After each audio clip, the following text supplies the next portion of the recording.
Zoti Dashevci, si e vlerësoni ju ndalimin dhe paraburgimin e ish policia të Kosovës Arpnor Spahiu nga autoritetet serbe me akuzën për vrasjen e rëndë në Bajsk?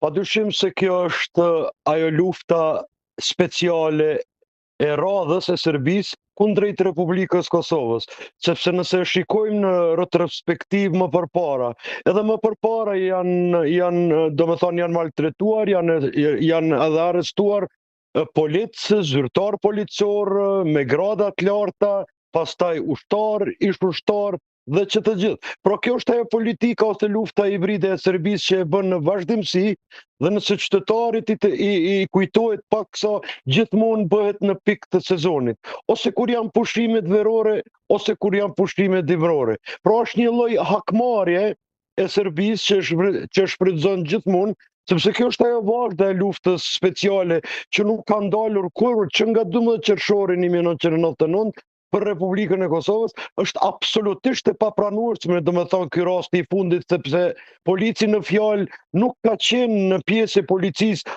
ashtu siç po akuzohet nga regjimi serb atje.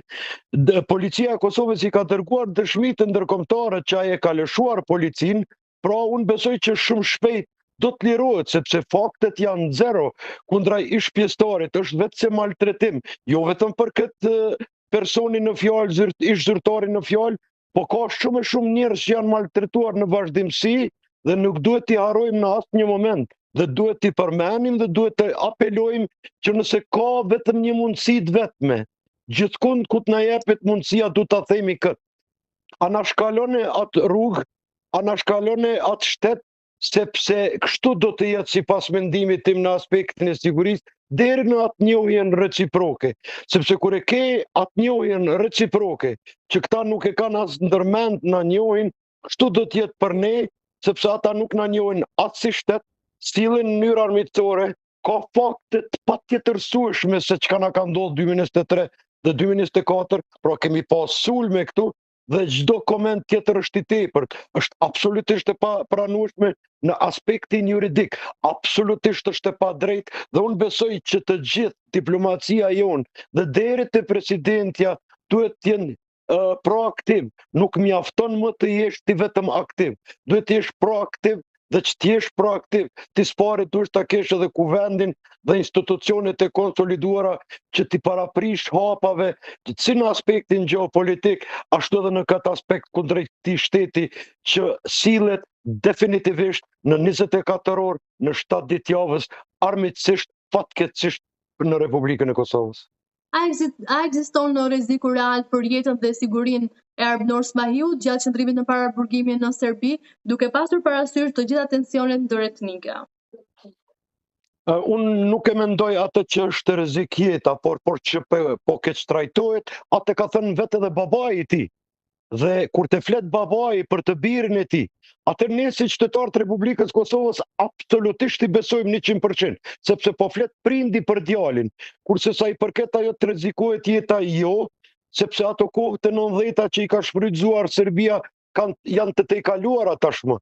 Ata nuk e kanë guximin të veprojnë më kështu, sepse bashkia ndërkombëtare është në dieni, me atë sa kam pasur unë njohuri ta di, zyra ndërlidh se atje e ka njoftuar gjithë bashkësinë ndërkombëtare, por po, këto janë ato keqtrajtimet, maltretimet që i bëjnë konstant, dhe derisa të lirohet, sepse nuk ka asnjë alternativë tjetër po të lirohet kur argumentet janë 100% për të ndëruarin që është arrestuar, dhe ajo gruaja aty po bën apel bashkëshortja që ta lëshojnë. Pra kjo është familja, kjo është jeta e qytetarëve të Republikës Kosovës kur e kalojnë atë shtet. E çka po mbetet tjetër nëse ti shkon 2 orë ose 3 orë më vonë, i bjen ka Kroacia, i bjen ka shteti ynë am Shqipëria, çka don ti më mirë ti bish në këty 2 shtete, banohesh 3 orë më shumë, por do ta kesh atë qetësinë shpirtërore. Apo unë prap apeloj mos i bini nga ai shtet. Qartë.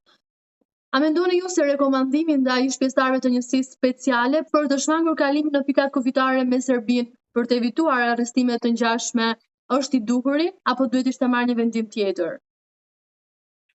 Po, vendimi për shembull tash para 4 ose 5 ditë nëse jeni në njohuri, është hapur një stacion policor atje në Zveçan, vetëm 2 kilometra jashtë kufirit me Serbinë. Dhe këtu po flasim për atë pjesën e rrezikshme, nderuar.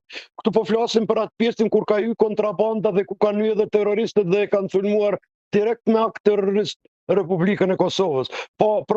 Këtu po bëhet vetëm një preventiv për parandalim të çfarëdo krimi ose çfarëdo incidenti që i afrohet Republikës Kosovës, duke pas parasysh që ti ke konsoliduara institucionet dhe kanë kapacitetet plota për veprim në çdo pjesë të Republikës Kosovës, sepse përvoja e atyre është e atashme. Prej pavarësisë deri sot sa po flasim, ne kemi policinë më të mirë në rajon, më profesionale, dhe kjo dihet sipas statistikave.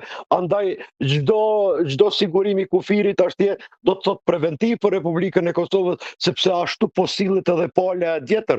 Kur sillet pala tjetër ashtu, si të reagosh tash në aspektin e sigurisë pos më preventiv? Apo tenton Serbia me këtë rastin që të krijojë narrativën sikur Kosova ka krijuar krime ndaj serbëve? Definitivisht se po, kjo është ajo lufta e Serbisë konstante që e bën në Republikën e Kosovës. Vetëm ta përmend një fakt të patjetërsueshëm sa për shikuesin tuaj. Kur ka përfunduar lufta me 12 qershor të vitit 1999, pra Serbia kapitulloi. Kasapi i Ballkanit Milošević u bombardua dhe u tërhoqën. Kur u pyet një general shumë famkeq atje në aeroportin e Surqinit në Beograd nga gazetarët dhe e pyetën tash lufta mbaroi dhe çka tash? Ai tha për ne lufta teksa ka filluar. Pra e ka pas kjo është ajo lufta speciale. Gjithmonë Serbia tenton ta ketë në agjendë të sigurisë Republikën e Kosovës dhe institucionet e saj. Mirë po, çka mund të flasim tash ne për këto 3 vitet e fundit vetëm në aspektin e sigurisë dhe pa u përzierë në asnjë mënyrë të vetme në politikë. Institucionet tona të sigurisë reaguesi i parë, reaguesi i dytë që është EULEX i Bashkimit Evropian, reaguesi i tretë NATO me mision Kosovë, kanë një bashkëpunim të shkëlqyeshëm mes vete, koordinojnë, bashkëveprojnë dhe bashkëpunojnë me njëri tjetrin që t'i parandalojnë incidentet. Andaj në aspektin faktik dhe praktik në teren, Serbia i ka të ngushtuara tej mase më rrugët që ta sulmoj Republikën e Kosovës. Nëse ishte pyetur Serbia ose Rusia që ta zhvendosin vëmendjen, ata do ta bënin këtë qysh sot, qysh dje. Mirë po unë që 4 vite rend jam duke thënë që nuk ka luftë në Republikën e Kosovës. Ka folur kush ka folur mendimin e ty, do të ketë tash, do të ketë tash, do të ketë tash. Nuk ka luftë në Republikën e Kosovës. Nuk e ka më guximin Serbia të na luftoj në Republikën e Kosovës dhe fakti patjetërsueshëm është se NATO është këtu. Ne nuk jemi në NATO, po NATO ne kemi në Kosovë. Dhe mos harroni që edhe shtetin A me kemi në NATO dhe në kushtetutën e saj shkruan pare mirë që do të kujdeset për të gjithë shqiptarët kudo që janë.